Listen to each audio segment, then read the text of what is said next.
जय श्री राधा रानी सरकार की, जय श्री कृष्ण भगवान की, जय श्रीमद् भागवत महापुराण की, जय सदगुरुदेव श्री बंसी वाले महाराज की। श्रीमद् भागवत महापुराण के 11वें स्कंद के अध्याय 7, 8, 9, 10, 11 और 12 की कथा आज हम आपको सुनाने जा रहे हैं। इन सभी अध्यायों में भगवान श्री कृष्ण जी ने उद्धव को ज्ञान का उपदेश दिया है, भक्ति का मार्ग सिखाया है। तो कथा इस प्रकार है। 7वें अध्याय की कथा का वर्णन करते हुए श्री सुखदेव जी महाराज कहने लगे हैं कि हे राजा परीक्षित, एक दिन की बात है, भगवान श्री कृष्ण जी उद्धव से इस प्रकार कहने लगे कि हे उद्धव, यदुवंशी दुर्वासा ऋषि के शाप के कारण आज से 7वें दिन नाश को प्राप्त हो जाएंगे। तब यह द्वारिकापुरी भी समुद्र में डूब जाएगी। हे मित्र, ब्रह्मा आदि देवता मुझे बुलाने के लिए आए थे, इसलिए अब मैं भी वैकुंठ लोक को चला जाऊंगा। तुम्हें ये उचित है कि तुम भी माया मोह से विरक्त होकर मेरे स्वरूप में ध्यान लगाओ। भगवान श्री कृष्ण जी के श्रीमुख से ऐसे वचनों को सुनकर भक्त राज उद्धव ने कहा कि हे प्रभु, यदि मैं ज्ञान प्राप्त किए बिना ही संसार से विरक्त हो जाऊंगा तो उससे किसी को कोई लाभ नहीं होगा।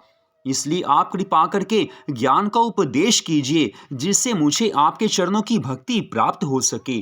उस समय भगवान श्री कृष्ण जी कहने लगे कि हे उद्धव, संसार में जो कुछ दिखाई देता है उस सब को मिथ्या समझकर तुम अपना ध्यान मेरे चरणों में लगाओ। जब तुम संसारी वस्तुओं का मोह त्याग दोगे तथा मेरे अविनाशी स्वरूप का सच्चे हृदय से ध्यान धरोगे, उस समय तुम मुझे सदैव अपने पास पाओगे। उद्धव जी महाराज कहने लगे कि हे प्रभु, हे सर्वांतरयामी, स्त्री पुत्र आदि का मोह त्याग कर विरक्त होना अत्यंत कठिन है। अतः आप मुझ अज्ञानी पर दया करके कोई ऐसा सरल उपाय बताइए कि जिससे मैं संसारी माया मोह से विरक्त होकर आपके चरण कमलों की भक्ति प्राप्त कर सकूं। उस समय भगवान श्री कृष्ण जी कहने लगे कि हे उद्धव, जिस प्रकार वायु सब वस्तुओं से अलग रहती है, उसी प्रकार आप भी सब वस्तुओं को शरीर से अलग जानकर त्याग दो। जिस प्रकार चंद्रमा की कला प्रतिदिन घटती बढ़ती रहती है, उसी प्रकार ये शरीर भी बाल्यावस्था, युवा अवस्था और वृद्धावस्था को प्राप्त करता है। जिस प्रकार कबूतर और कबूतरी अपने बच्चों के मोह में फंसकर नष्ट हुए थे, उसी प्रकार संसारी मनुष्य भी स्त्री पुत्र आदि के मोह में पड़कर अत्यंत कष्ट उठाते हैं। हे उद्धव, एक कबूतर अपनी पत्नी कबूतरी के साथ किसी वृक्ष पर रहता था। एक दिन कबूतर अपनी पत्नी सहित चारा लेने के लिए कहीं गया था। उसी बीच एक बहेलिये ने उसके बच्चों को जाल में फंसा लिया। बच्चों के प्रेम में व्याकुल होकर वे कबूतर और कबूतरी भी जाल में कूद पड़े, तो बहेलिया उन्हें लेकर अपने घर को चला आया। हे उद्धव, जिस प्रकार कबूतर और कबूतरी ने अपने बच्चों की प्रीति में पड़कर अपने प्राण गंवा दिए, उसी प्रकार संसारी मनुष्य भी स्त्री पुत्र आदि के मोह में पड़कर नरक का दुख भोगते हैं। अब 8वां अध्याय। भगवान श्री कृष्ण जी कहने लगे हैं कि हे उद्धव, संसारी मनुष्य को उचित है कि वह वर्णाश्रम धर्म के अनुसार आचरण करते हुए अपने मन में किसी वस्तु की इच्छा नहीं रखे और श्राद्ध कर्म, देव कर्म, पितृ कर्म आदि करता हुआ भगवान के चरणार विंदों में सच्ची प्रीति लगाए रहे। आत्मा को शरीर से अलग जानकर संसारी सुख को मिथ्या जानना चाहिए। आत्मा को शरीर से अलग समझे बिना और भगवान की भक्ति के बिना मुक्ति प्राप्त नहीं होती है। यह शरीर बाल्यावस्था, युवा अवस्था और वृद्धावस्था को प्राप्त होता रहता है, परंतु आत्मा सदा एक रस बनी रहती है। मनुष्य अपने अज्ञान के कारण ही सुख और दुख का अनुभव करता है। हे उद्धव, जो मनुष्य यज्ञ, तीर्थ आदि शुभ कर्म करते हैं, वे देवलोक की प्राप्ति करके स्वर्ग का सुख प्राप्त करते हैं, और जो मृत्यु लोक में जन्म लेकर पाप कर्म करते हैं, उन्हें नरक के दुख सहने पड़ते हैं। जब तक प्राणी मुक्त नहीं होता, तब तक वह जन्म मरण में ही पड़ा रहता है। इस भव सागर से पार उतरने के लिए भगवान की भक्ति से बढ़कर, भगवान के भजन से बढ़कर श्रेष्ठ उपाय कोई नहीं है। तुम जो ऐसा कह रहे हो कि मैं तुम्हें अपने साथ ले चलूं, अतः जब तुम्हें ज्ञान प्राप्त हो जाएगा तब मेरे वियोग का दुख भी तुम्हें नहीं सताएगा। हे उद्धव, मनुष्य से लेकर चींटी तक जितने भी संसारिक प्राणी इस संसार में हैं, वे सब काल के ग्रास हैं। केवल एक मैं ही जन्म मरण से रहित हूँ। जब मैं पृथ्वी का भार उतारने के लिए अवतार लेता हूँ, तब मुझे भी अपने निर्गुण स्वरूप को त्याग देना पड़ता है। इसलिए तुम्हें यह चाहिए कि तुम मेरे स्मरण तथा ध्यान में अपना मन सदैव लगाए रहो। हे उद्धव, इस शरीर को वृक्ष के समान समझो। उस पर दो पक्षी बैठे हुए हैं। उनमें एक पक्षी परमात्मा है, जिसे काम, क्रोध आदि इंद्रिय सुखों से कुछ भी प्रयोजन नहीं है, और दूसरा पक्षी जीवात्मा है। वह संसारिक सुखों से प्रसन्न और दुख में दुखी होने लगता है। भगवान श्री कृष्ण जी कहने लगे हैं कि हे उद्धव, भव सागर से तरने के लिए संसारिक मनुष्य को जो उपाय करना चाहिए वह तुमसे कहता हूँ। अपने मन में किसी तरह का अभिमान नहीं करना, किसी के प्रति कभी भी कोई भी दुर्वचन नहीं कहना, पराये धन को देखकर ईर्ष्या नहीं करना, बिना ही कारण से किसी से वार्तालाप नहीं करना, और स्त्री पुत्र आदि से अधिक प्रीति ना रखना ही उचित है। आत्मा को सदा शरीर से अलग समझना चाहिए। आत्मा परमात्मा का ही अंश है और परमात्मा में ही मिल जाता है। समस्त प्राणियों के शरीर में परमात्मा का समान तेज जानने से कुछ भी भय नहीं रहता है। अब 9वां अध्याय। भगवान श्री कृष्ण जी कहने लगे हैं कि हे उद्धव, इस संसार में माया के द्वारा ही जीव सुख और दुख को प्राप्त करता है। अतः मैं उस माया से अलग हूँ। जैसे स्वप्न में मनुष्य अनेक प्रकार के सुख दुख देखकर जगने पर सबको मिथ्या समझता है, वैसे ही यह संसारिक व्यवहार भी स्वप्नवत मिथ्या ही है। जब तक प्राणी मुझे नहीं पहचान पाता, तब तक वह मुझसे अलग रहता है, लेकिन जैसे ही वो मुझे पहचान जाता है, तब मुझ में ही लीन हो जाता है। ज्ञान और वैराग्य दोनों ही मुक्ति के दाता हैं। जैसे पवन सुगंधित तथा दुर्गंधित दोनों ही प्रकार के वस्तुओं में होकर बहती है, वैसे ही ज्ञानी मनुष्य को भी चाहिए कि वह किसी के द्वारा दुर्वचन कहे जाने पर खेद नहीं माने और दूसरे के द्वारा अपनी प्रशंसा सुनकर हर्ष प्रकट ना करे। जो मनुष्य माया के वश में होकर स्त्री पुत्र आदि में ही अपना मन लगाए रहते हैं, उन्हें महामूर्ख समझना चाहिए। जो मनुष्य धन प्राप्त करके भी यज्ञ दान आदि शुभ कर्म नहीं करते, उन्हें धन मिलना अथवा ना मिलना समान ही है। इसलिए मनुष्य को उचित है कि धन प्राप्त करके उसे यज्ञ दान तीर्थ यात्रा आदि शुभ कर्मों में व्यय करके जो भी पुण्य फल अर्जित करे, उसे भगवान श्री कृष्ण जी के अर्पण कर दे, क्योंकि ऐसा करने से लोक और परलोक दोनों सुधर जाते हैं।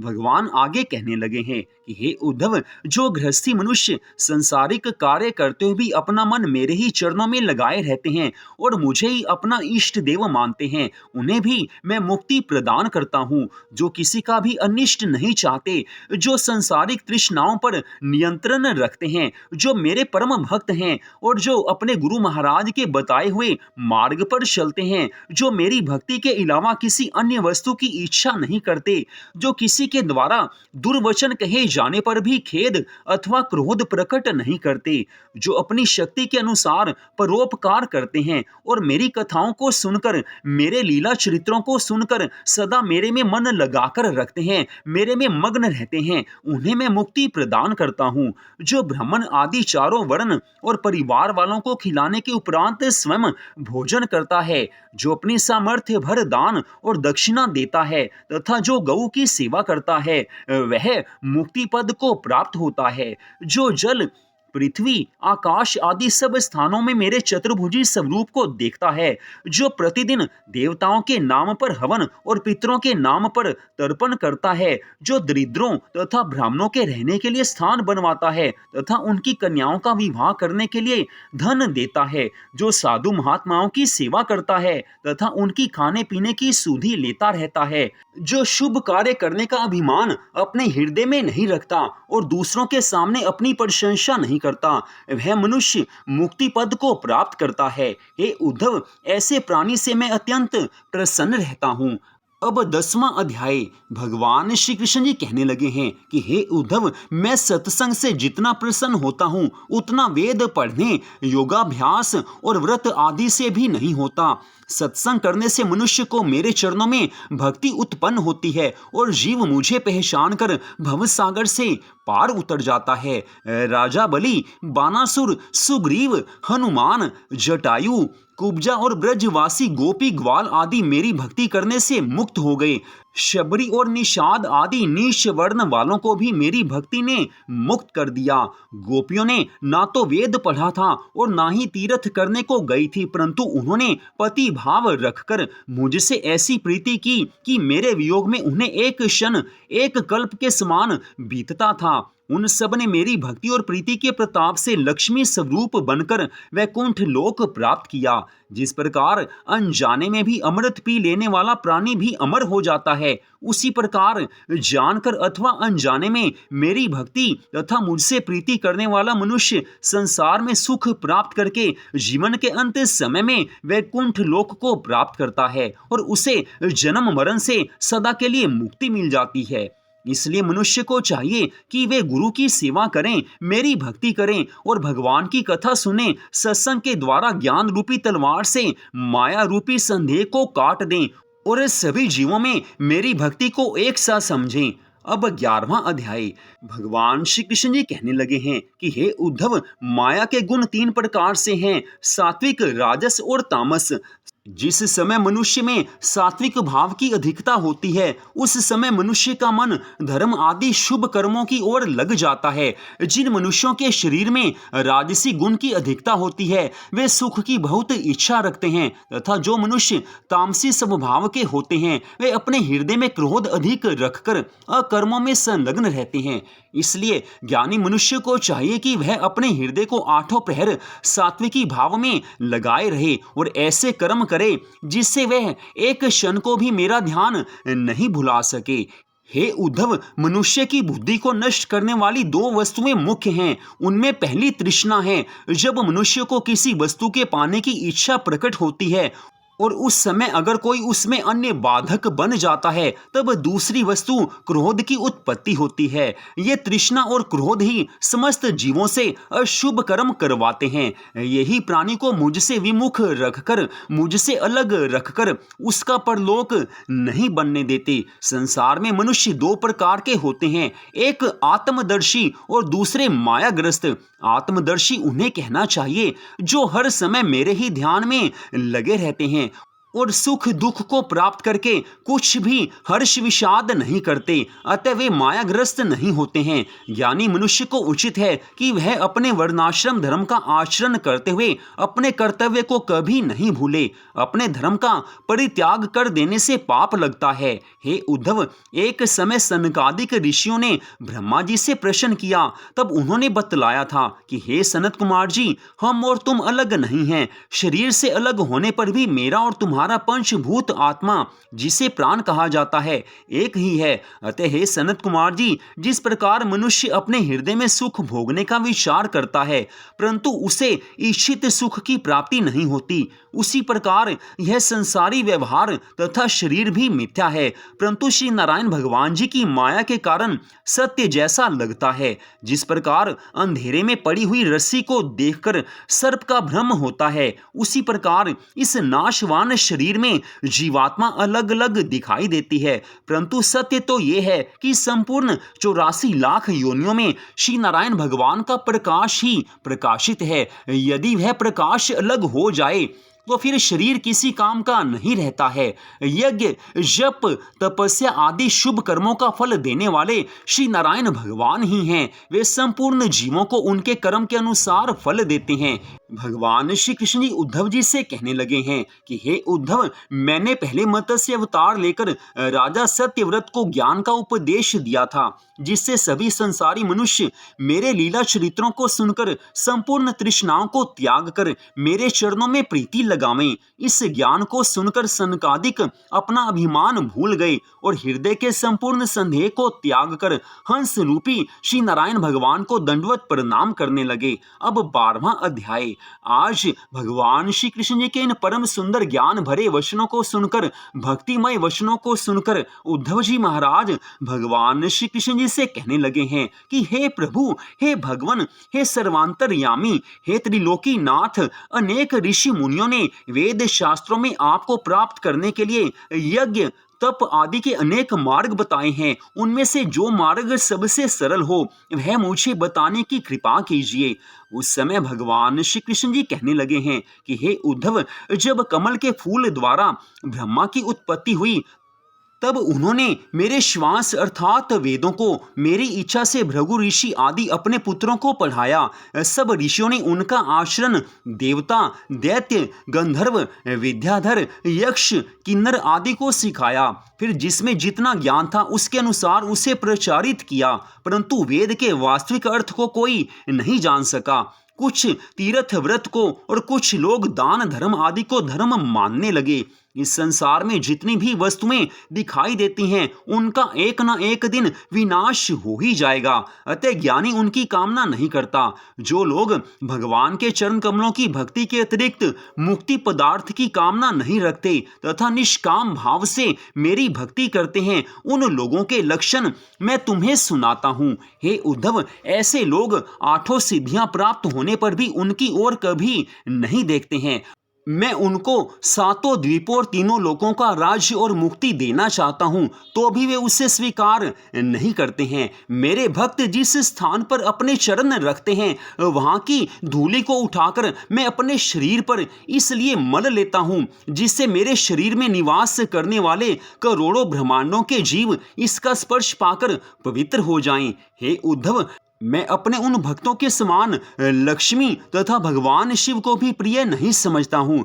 जब मेरा कोई भक्त संसारिक माया में पड़कर नष्ट होना चाहता है, उस समय मैं उसके हृदय में ज्ञान का प्रकाश करके उसे कुकर्म करने से, पाप कर्म करने से बचा लेता हूँ। जो लोग मेरी कथा सुनते समय प्रेम मग्न होकर रोने लगते हैं, उनके संपूर्ण पाप आंसुओं की राह बह जाते हैं और उनका अंतःकरण निर्मल हो जाता है। हे उद्धव, अब मैं तुम्हें परमात्मा की सच्ची उपासना बतलाता हूँ। एकांत स्थान में बैठकर अपने मन को एकाग्र करें और अपने हृदय कमल में मेरे चतुर्भुजी स्वरूप का ध्यान धरें। इस प्रकार योगाभ्यास साधने और इंद्रियों को वश में करने वाले के समीप आठों सिद्धियां सदैव हाथ जोड़े खड़ी रहती हैं। इसलिए हे उद्धव, तुम हरि भक्तों के पद को सबसे ऊंचा समझकर सच्चे हृदय से मेरी भक्ति करो। ऐसा करने से तुम्हारे समस्त मनोरथ पूर्ण हो जाएंगे और तुम्हें सदा के लिए परम आनंद की प्राप्ति हो जाएगी। जीवन के अंतिम समय में तुम्हें वैकुंठ लोक की प्राप्ति हो जाएगी।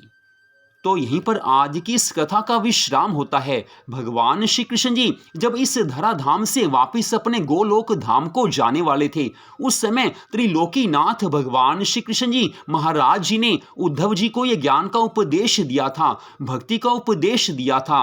वैसे उद्धव जी ज्ञानवान थे, भगवान के मित्र थे, उनके ज्ञान में कोई कमी नहीं थी, लेकिन उद्धव जी ने ये सब प्रश्न इसलिए पूछे थे कि आने वाले कलयुग में जब लोगों की औसत आयु 100 वर्ष की हो जाएगी, उस समय सब लोग भगवान की भक्ति नहीं कर पाएंगे। लेकिन उस समय थोड़ी सी भी कोई इस कथा को सुन लेगा तो वो अवश्य ही संसारिक कामनाओं से मुक्त होकर भगवान की भक्ति में लग जाएगा, क्योंकि यह परम सुंदर कथा ऐसी है, भगवान श्री कृष्ण जी के द्वारा दिया ज्ञान ऐसा है कि इसको सुनकर ही मनुष्य भगवान के चरणों में लग जाता है, भगवान से प्रेम हो जाता है और इस कथा को सुनकर मनुष्य भवसागर से पार हो जाता है। उद्धव जी महाराज इसी कारण भगवान से अनेक प्रश्न करते हैं और भगवान उद्धव जी महाराज को हम संसारिक प्राणियों को ज्ञान देने की अभिलाषा से उद्धव को निमित्त बनाकर सब ज्ञान देते हैं। तो यहीं पर इस कथा का विश्राम होता है। इस कथा को आपने सुना, आप सबका हार्दिक धन्यवाद। जय श्री राधा रानी सरकार की, जय श्री कृष्ण भगवान की, जय सद्गुरुदेव श्री बंसी वाले महाराज की, जय श्रीमद् भागवत महापुराण की।